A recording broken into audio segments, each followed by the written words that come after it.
Selamat pagi, selamat datang di acara talkshow kita hari ini. Saya Jihan Agustiana Saputri sebagai MC. Kali ini kita akan membahas tentang sistem pemilihan kepala daerah di Indonesia. Sebuah topik yang sangat relevan dan penting untuk kita semua. Mari kita mulai pembahasan kita. Pertama-tama, mari kita bahas tentang sistem pemilihan kepala daerah di Indonesia. Sebagai negara demokrasi, Indonesia memiliki sistem kepala daerah yang dilakukan secara langsung oleh rakyat. Artinya, rakyat memiliki hak untuk memilih langsung siapa yang akan menjadi pemimpin di daerahnya. Selain itu, Indonesia juga menerapkan sistem pemilihan kepala daerah dengan 2 tahap, yaitu pemilihan langsung dan pemilihan melalui DPRD. Untuk pembahasan selanjutnya, kita serahkan kepada moderator. Kepada moderator, dipersilahkan. Baik, saya izin ambil alih. Perkenalkan, nama saya Muhammad Dirun Rafif Ramadan. Saya sebagai moderator di acara kali ini.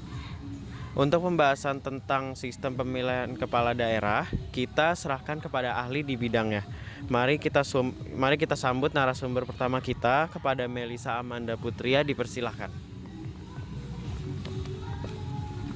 Selamat pagi semua, saya Melisa Amanda Putria. Baik, terima kasih telah hadir Kak Melisa. Langsung aja sekarang kita diskusiin tentang sistem pemilihan kepala daerah. Apakah Anda bisa memberikan pandangan Anda tentang bagaimana sistem pemilihan kepala daerah ini berkembang di Indonesia? Dalam beberapa tahun terakhir, sistem pemilihan kepala daerah di Indonesia mengalami perkembangan yang cukup signifikan. Yang awalnya kepala daerah dipilih oleh Dewan Perwakilan Rakyat Daerah, kini telah berubah menjadi pemilihan langsung oleh rakyat. Oleh sebab itu, pemilihan langsung ini dapat dianggap sebagai langkah yang positif dalam menuju demokrasi yang lebih baik. Karena dengan diadakannya pemilihan langsung dapat memberikan kesempatan bagi rakyat untuk memilih langsung siapa yang akan menjadi pemimpin mereka. Namun pastinya tetap memiliki tantangan seperti praktek money politis, politik identitas, dan ketidaknetralan lembaga penyelenggara pemilu. Sangat menarik.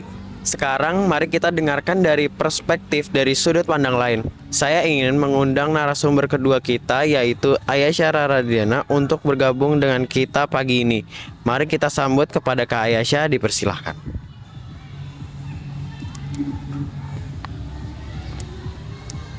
Selamat pagi semua, saya Ayasha Raradiana.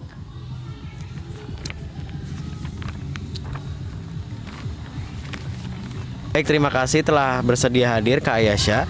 Sebelumnya kami sudah bertanya-tanya kepada Kak Melisa mengenai sistem pemilihan kepala daerah di Indonesia yang kian berkembang di setiap tahunnya. Tetapi kami ingin mendengar perspektif lain dari sudut pandang lain. Nah, menurut Kak Ayasha, bagaimana pandangan Anda terkait perkembangan sistem pemilihan kepala daerah di Indonesia?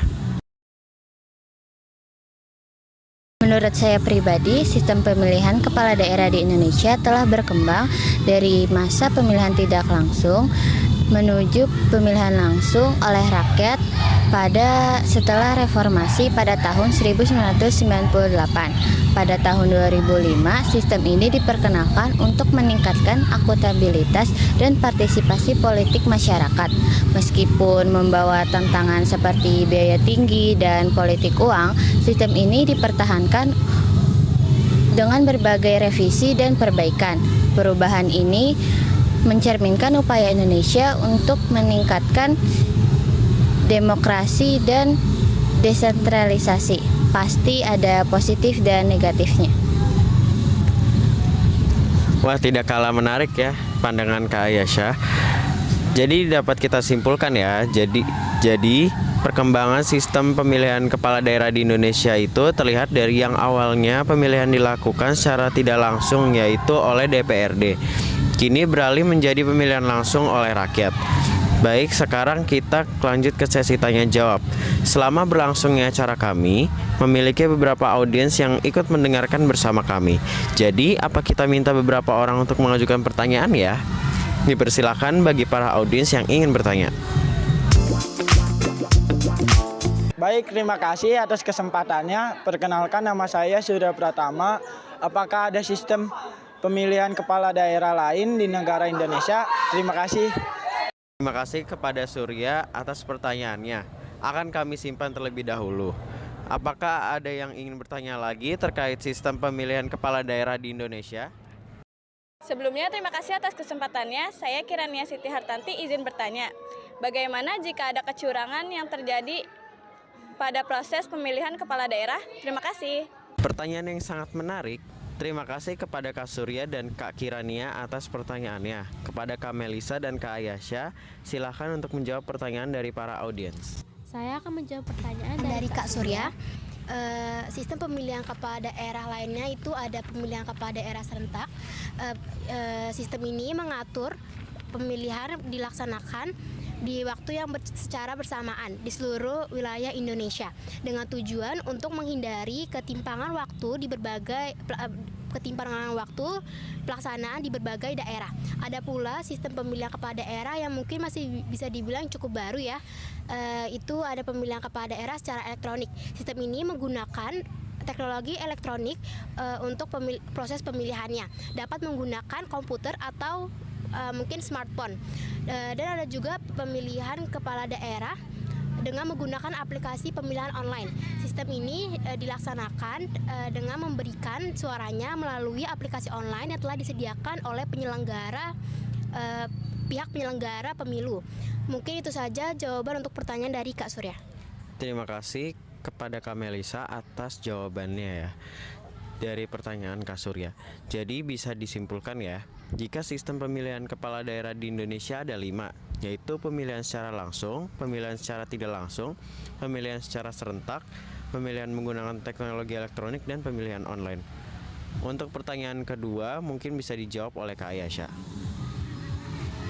Oke, untuk pertanyaan yang kedua ini mungkin agak sensitif ya, tapi pasti dengan adanya kecurangan dalam pemilihan akan menimbulkan kerugian bagi para calon serta partai politik yang berkompetisi secara adil. Bagi para calon kepala daerah yang terbukti melakukan kecurangan akan didiskualifikasi. Serta bagi para calon kepala daerah yang sudah terpilih akan tidak dapat dilantik dan dapat diproses secara hukum atas kecurangan yang dilakukannya dan diadili dan dijatuhi hukuman sesuai dengan yang dilakukannya, serta akan dilakukan pemilihan ulang untuk mendapatkan hasil yang jujur dan adil. Terima kasih kepada Kak Ayasha atas jawabannya. Dapat disimpulkan, jika terjadi kecurangan itu akan memberikan dampak negatif bagi calon kepala daerah yang menyalonkan diri dan masyarakat. Baik, mungkin kita cukupkan pembahasan kita mengenai sistem pemilihan kepala daerah pada kali ini. Terima kasih kepada Kak Melisa dan Kak Ayasha yang telah bersedia menyempatkan waktunya untuk hadir di talk show kali ini. Saya Muhammad Rafif Ramadan izin pamit untuk menutup talk show saya kepada MC. Kepada MC dipersilakan. Terima kasih moderator atas bimbingannya selama acara berlangsung. Acara talkshow kali ini akan saya tutup. Terima kasih bagi para tamu undangan, audiens, serta tim produksi yang telah berkontribusi dalam acara talkshow pada hari ini.